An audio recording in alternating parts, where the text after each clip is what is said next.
now that it's 25 years since I walked out of that trailer the first time on those cold streets in Philadelphia, and I knew this was like the moment of truth. And they said, Sylvester, you ready? I said, no, but Rocky is. It almost seems like a dream state. And quite often people said, or people will say, God, that must have been incredible. I said, yeah, but I was never there. And now when I sit back and I reflect on it, what an incredible miracle. Every day I truly miss that character so much. I tell you, sometimes I could just cry because I'll never have a voice like that again where I can just speak whatever I feel in my heart. That's the one thing I'll always cherish about that character, because if I say it, you won't believe it. But when Rocky said it, it was the truth. I used to sit in this little apartment, and it was a room. As a matter of fact, the room was so small, I remember I was able to open up the window and close the door while sitting on the bed at the same time. It was like 8 feet by 8 feet by 9 feet. But the one thing about that room, there was really very little distraction. So I would sit there propped up in bed, and I'd go out with my big pen and legal pad and just start writing these stories. And most of them were very, very trivial. But there was something about the process of unrealized dreams. I was always brought back to this subject because I think it's one of the most enduring subjects and one of the most difficult passages for people to accept, that they never were realized in their own lifetime, that they just didn't get that shot. You know, I've been coming in for 6 years, and 6 years you've been sticking it to me. I want to know how come. You don't want to know. Yeah, I want to know how come. You want to know? I want to know how. Okay, I'm going to tell you. Because you had the talent to become a good fighter. And instead of that, you became a leg breaker. Some cheap, second-rate loan shark. It's a living? It's a waste of life. The more I thought about this kind of street-like character that just is totally misrepresented by the way he looks physically. Just the way he walks down the street was enough to say people, oh, dismiss him. He's kind of looks like a bully or looks like a dark kind of character. And I thought, you know, that's an interesting character because they're always unrealized. Well, that festered in my mind for quite a while, and then eventually, after Lords of Flatbush, I decided it was a time to come to California. So I went to California, and I moved in the Valley, and things weren't going very, very well there. As a matter of fact, I had to go out and try to sell my dog because it was either do that or he just was not going to be very well fed around the house. And then one night, I went to see Muhammad Ali fight Chuck Wepner. We want to be free! We got to be free! Everybody said free!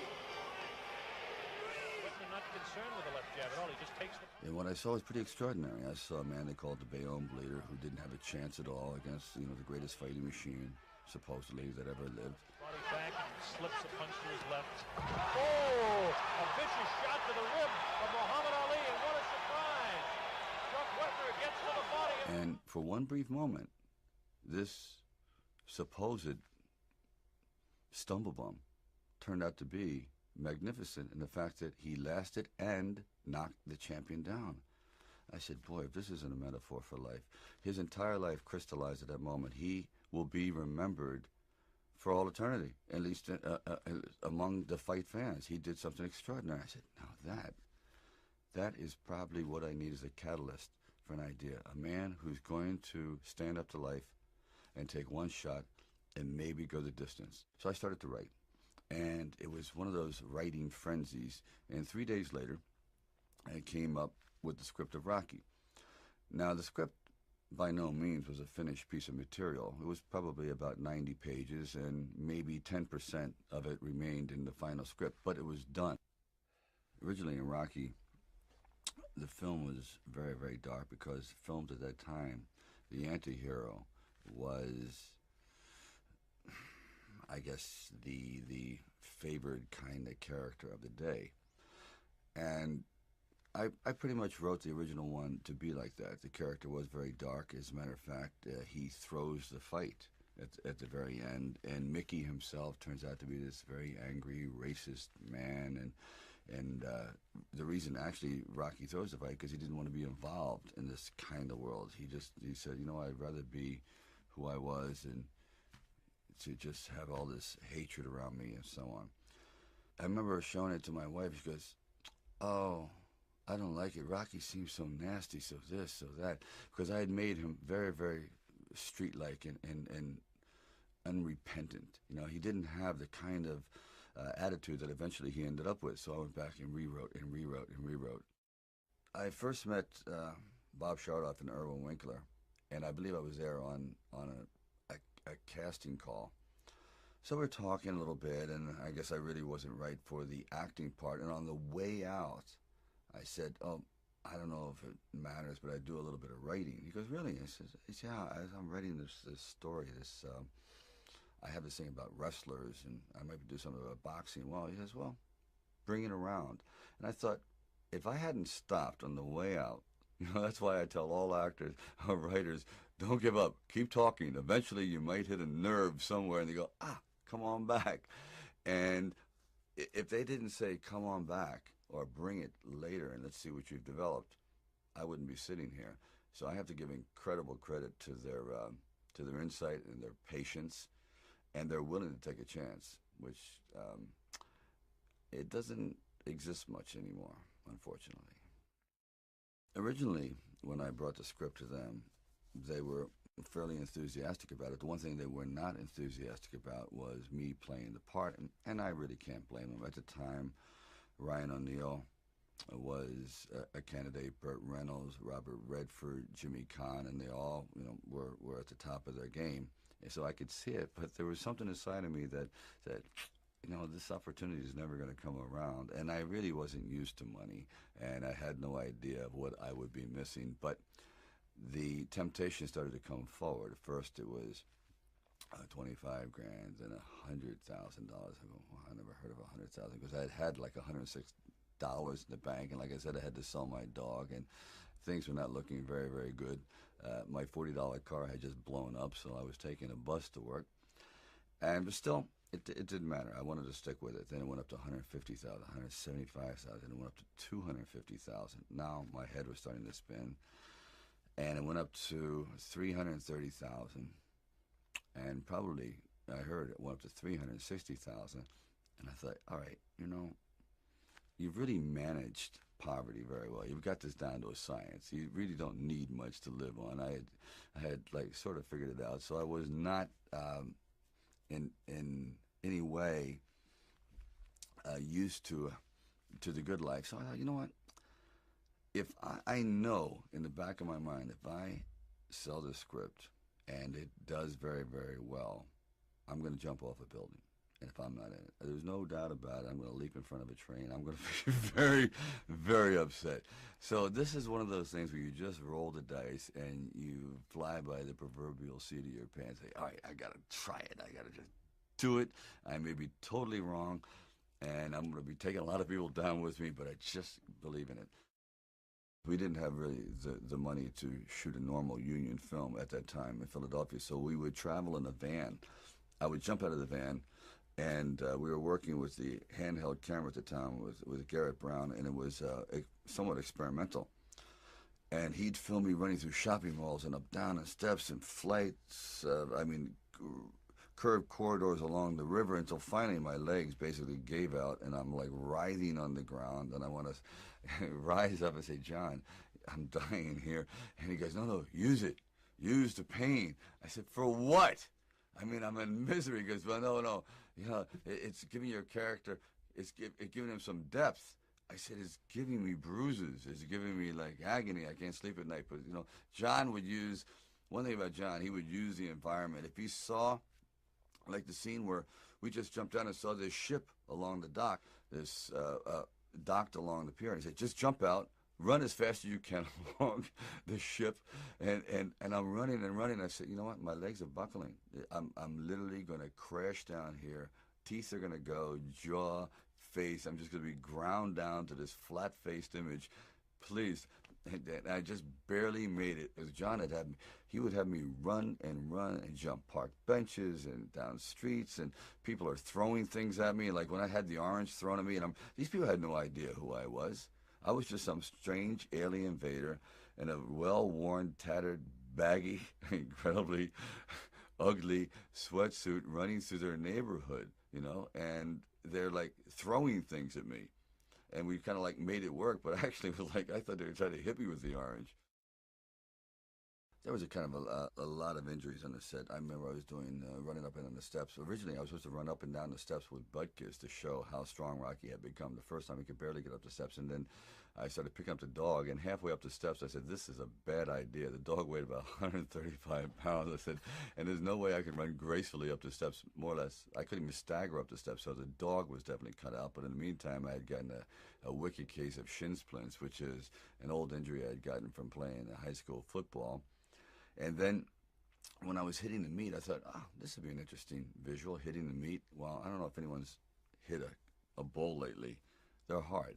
They're real hard. So all my knuckles were flattened out. They just became, I guess, kind of like, well, I don't know what they're good for anymore. I guess, you know, kind of like a table leg now. They're pretty flat. They're pretty even. They really don't function as a hand much anymore. But these are all somewhat of the memories of, and the broken finger that I was using with Adrian. I said, okay, I'll just like take all the injuries in the movie and somehow work it in. Also in the movie, there was, we couldn't afford many people, so I tried to get as much help from friends, from my brother who plays a street corner singer, and my father who's a bell ringer. As I said, my dog is in it. Even my wife, my first wife, was the set photographer, but I think she shot a total of maybe 100 pictures because the budget was really, really tight. And actually, it was probably the best set photographer I've had in a long time because all those pictures are great. Talia Shire was also a last-minute choice because we just couldn't find the right person, and then she came in, and it was, I think, the same night as Carl Weathers. I think it was. And she came in, and we just read, and I felt the earth move. I really felt a tremendous vitality and kinship. I mean, I loved her. I really, really loved her. I just loved the way she looked and the way her hair fell, and this timid, fragile creature. I said, it was just incredible, and the perfect voice.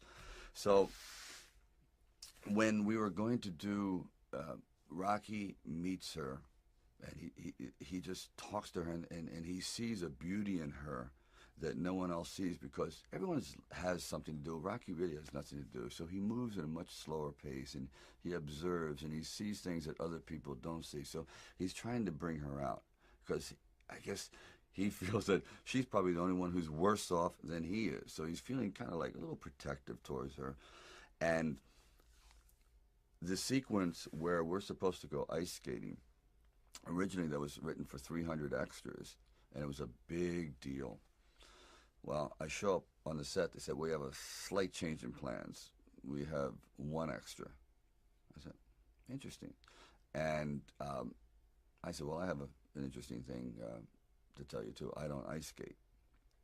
I don't know why I wrote it, but I thought it'd be interesting. So here we are with an empty arena, and I don't really skate at all.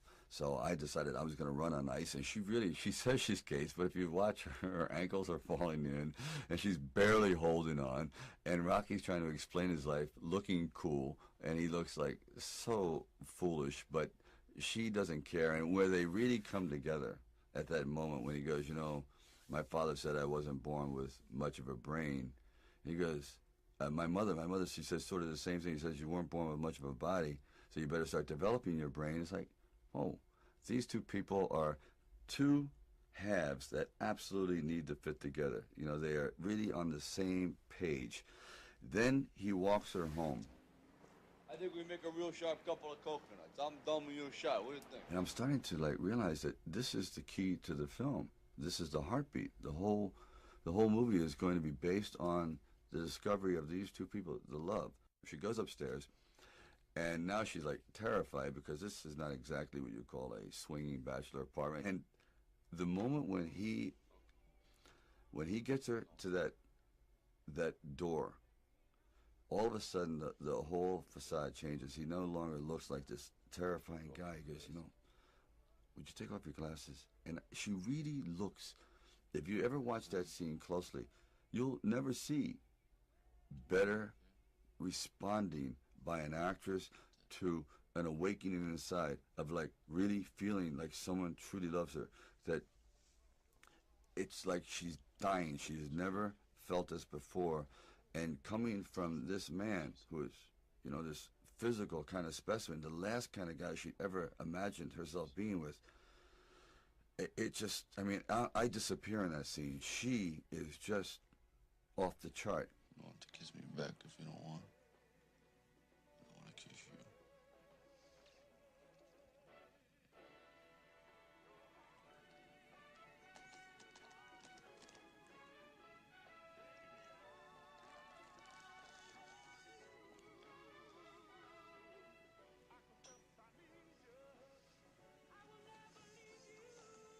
And I knew, I said, as soon as I kiss her, I'm going to be in a hospital bed. But it's okay. I knew I was going to have it. It's like, here comes the flu. And anyway, I come together and I kiss her and we go down to the floor. I don't know if I could ever have a scene that had more love than I'll ever do in it.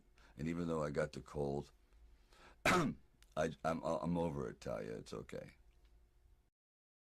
And I couldn't have come up with a better Apollo Creed than Carl Weathers. He was absolutely magnificent on his feet, an amazing body, the perfect voice, and he had this bearing that actually Carl came in.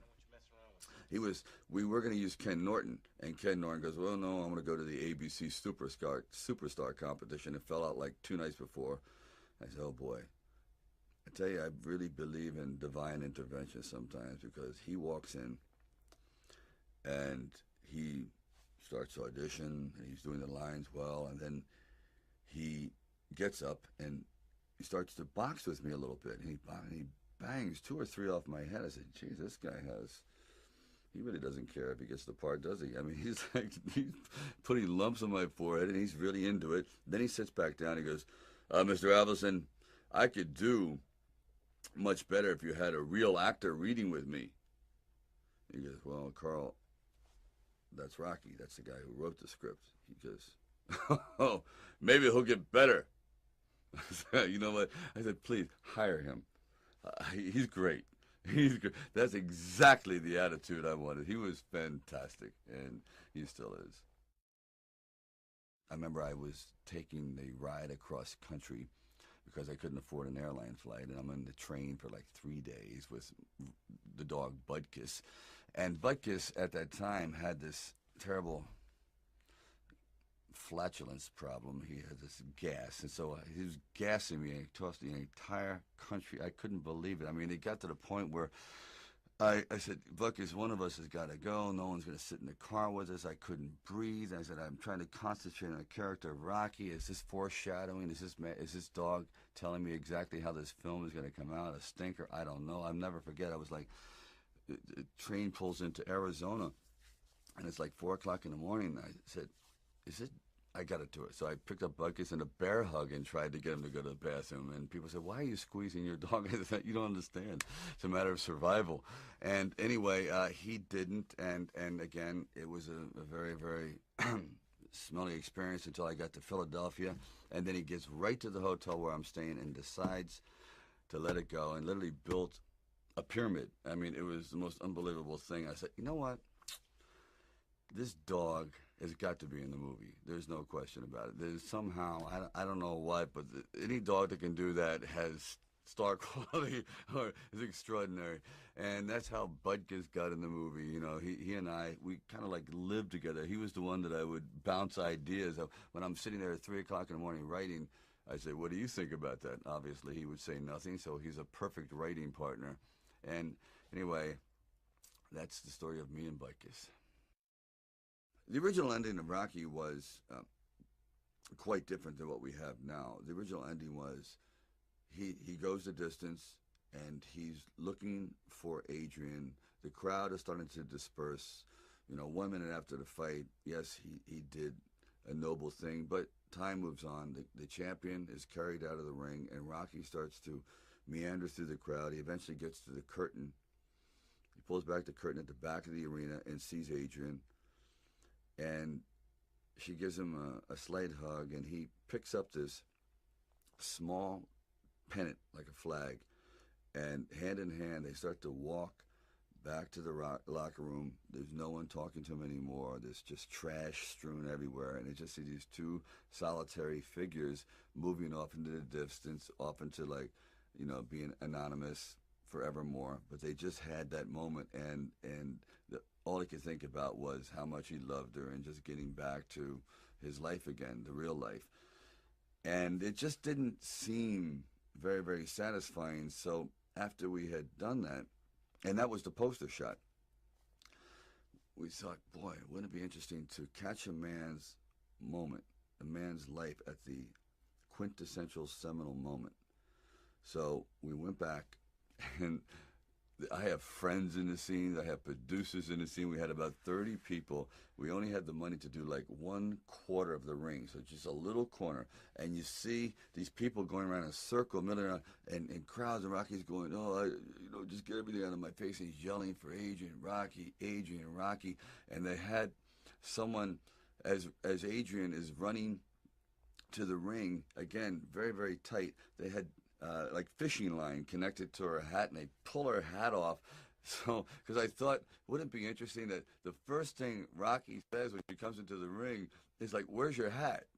I mean, he's so into her, into like the way she looks, and that he doesn't care that his eyes are swollen shut, his hands are smashed, and that he's done the greatest thing in his life. He doesn't say, "Look at me." He goes, "Where's your hat?" And he's like, "I love you." He goes, "I love you too."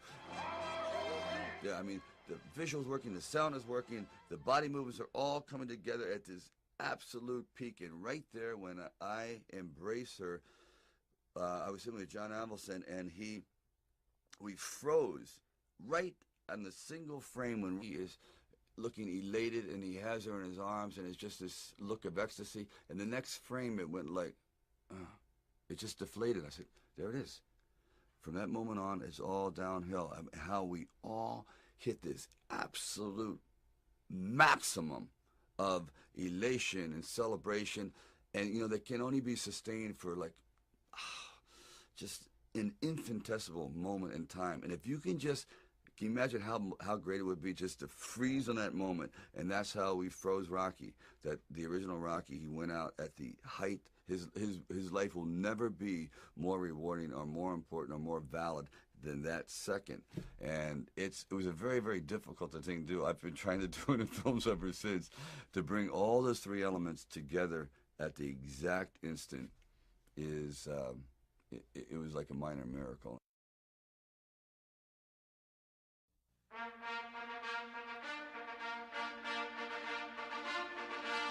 Rocky, I had no idea was ever going to have this sort of response. I just thought it was some nice footage, because by the time the movie had done, it was probably about $950,000. It was very, very inexpensive. Many times we had just one take, and that was it. So when the screenings around Hollywood at the time were getting this unusual response, that people were actually reacting to the fight as though the fight were happening, I thought, wow, they're really invested in these characters. And I was starting to get phone calls from very, very celebrated people around town. I said, wow, this could be it. This actually is going to work. Now, you understand, because I really had no true confidence in it, because I had no film history, no real film knowledge. I was just working from, I guess, instinct, and I was not a filmmaker, and really not this is, as a writer, nothing had ever been produced before, so I didn't know if my writing really worked. Then finally, it was being shown at the Directors Guild, and this was going to be the test. And there was about 900 people invited, and it was a packed crowd, and the movie was playing terribly. my mother was sitting next to me, and the laughs weren't coming where they're supposed to, and the fight itself seemed to be listless, the response was, and I sat there as everyone filed out of the theater, and I couldn't believe it. I said, Ma, I really blew it. It was all like, I don't know, it was nice while it lasted, but I guess when you get down and you show it to the big boys, they're just not buying it. Anyway, I sat there and literally there was no one left in the theater because I was humiliated and saddened by the whole thing. And even, you know, I walked her out and I was walking down the steps, and there's 3 flights down, first flight, second flight, and then by the time I turned for the 3rd flight, the entire audience was down there. There was 900 people waiting, and they started to applaud, and I mean truly applaud. And I said, how could you doubt me, Mom? I'm shocked. And it's like, I just completely came apart. And so there'll never be a moment like that ever. I mean, I truly was over. I said, this is it. I'm just going to, go back home, take my dog, and go back into, trying to eke out a living. And they were all there. And they responded in a way. It's like, I don't know if that's the way they did things in Hollywood, but they saved it up, and I'll never get over that moment. I just looked at all these people, and they were applauding.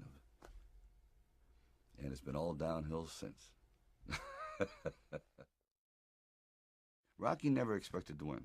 Never. He knew it. He was that much of a realist. And I admired the character for that, because so often I had gone to fight films or sporting films. Yes, we're going to go out there, we're going to knock him out, you're going to win. I said, no, because I'm not going to win. I'm going to get destroyed. But if I can just be lucid, if I can still be standing on my feet, you know what? Then life isn't so bad. And I think, again, symbolically, at the very end of our lives, if we can still say, we were never humbled, we were knocked down, but we got up, and I can say, I lived life with integrity, and I took all the blows, as the song says, and I still prevailed. I think that's a good epitaph for anyone, and that's what I tried to capture in this film. But more importantly, I also realized that you can't be alone. To really succeed, no man really is an island. And it took the love of a woman that no one else loved. It took even the befriending of her brother, who no one could understand, but they gelled together. And Rocky brought this whole group, and with Burgess Meredith, and together they were like individual pieces. But together they made a whole entity, a whole person. And I think, personally speaking, that's happened to me too. When you find the right components in your life, the right people that gel with you, then you feel as though you're invincible. It may be a fallacy, but you at least feel as though you can take all that life has to dish out. Okay, watch this now. Muhammad Ali and Chuck Wepner. Watch Wepner with his right hand where he hits Ali, right by the heart. Just watch for the punch. There's the left hand that sends him back. Now watch this punch. Bang! And it caught Ali by total surprise.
tell you. Because you had the talent to become a good fighter. And instead of that, you became a leg breaker. Some cheap, second-rate loan shark. So living? It's a waste of life. The more I thought about this kind of street-like character that just is totally misrepresented by the way he looks physically. Just the way he walks down the street was enough to say people, oh, dismiss him. He's kind of looks like a bully or looks like a dark kind of character. And I thought, you know, that's an interesting character because they're always unrealized. Well, that festered in my mind for quite a while, and then eventually, after Lords of Flatbush, I decided it was a time to come to California. So I went to California, and I moved in the Valley, and things weren't going very, very well there. As a matter of fact, I had to go out and try to sell my dog because it was either do that or he just was not going to be very well fed around the house. And then one night, I went to see Muhammad Ali fight Chuck Wepner.